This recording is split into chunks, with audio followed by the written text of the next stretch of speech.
सन 1971, 28 जून, Pretoria, दक्षिण Africa की एक शांत रात।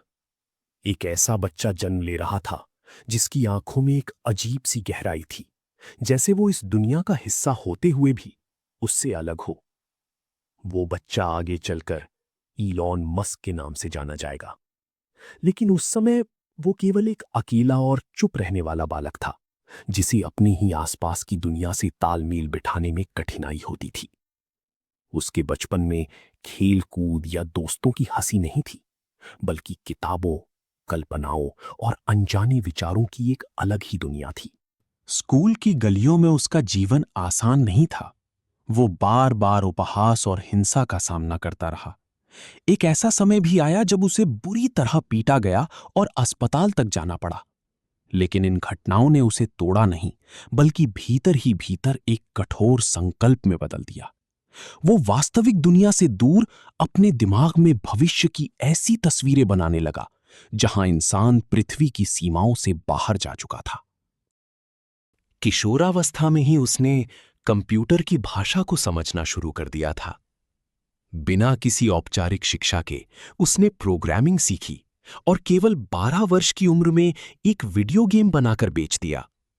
ये केवल एक शुरुआत थी, लेकिन इसने ये साफ कर दिया कि ये बालक साधारण नहीं है।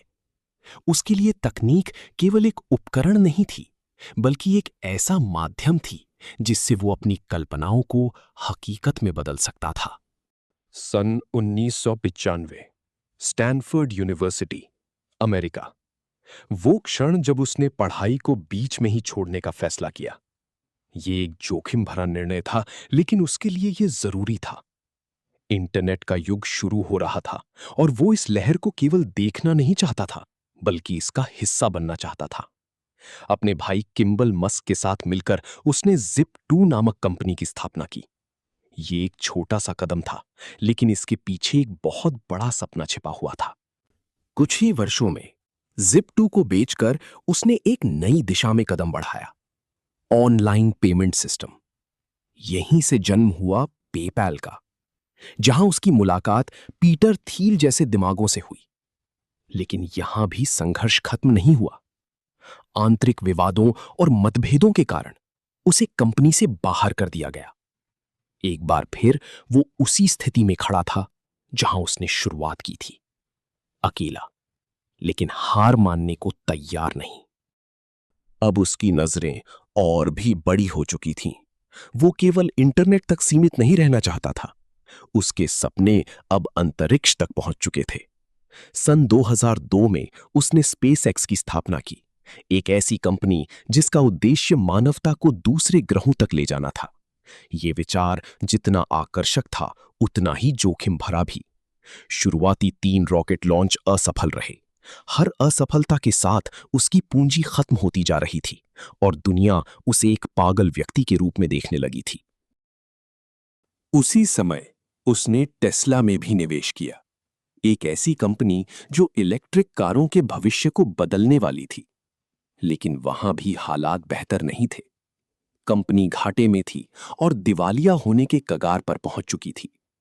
ये एक ऐसा दौर था जब इलॉन मस्क के पास न पैसा बचा था, ना ही कोई सुरक्षित रास्ता। उसके पास केवल एक चीज थी, उसका अटूट विश्वास। सन 2008, वो साल जिसने सब कुछ बदल दिया। स्पेसएक्स का चौथा रॉकेट लॉन्च सफल हुआ। ये केवल एक तकनीकी सफलता नहीं थी, बल्कि उसके अस्तित्व की सबसे बड़ी जीत थी। इसके बाद नासा से मिला कॉन्ट्रैक्ट उसके सपनों को नई उड़ान देने वाला साबित हुआ। वहीं टेस्ला ने भी धीरे धीरे बाजार में अपनी जगह बनानी शुरू कर दी। समय के साथ उसने खुद को केवल एक व्यवसायी नहीं, बल्कि एक भविष्य द्रष्टा के रूप में स्थापित कर लिया। न्यूरालिंक, द बोरिंग कंपनी जैसे प्रोजेक्ट्स उसके दिमाग की उस गहराई को दर्शाते हैं जो हमेशा सीमाओं को तोड़ने के बारे में सोचती है। उसकी प्रतिस्पर्धा जेफ बेजोस जैसे शक्तिशाली लोगों से थी, लेकिन उसके लिए यह केवल प्रतिस्पर्धा नहीं थी, ये एक मिशन था। लेकिन इस पूरी यात्रा में एक चीज हमेशा स्थिर रही, संघर्ष।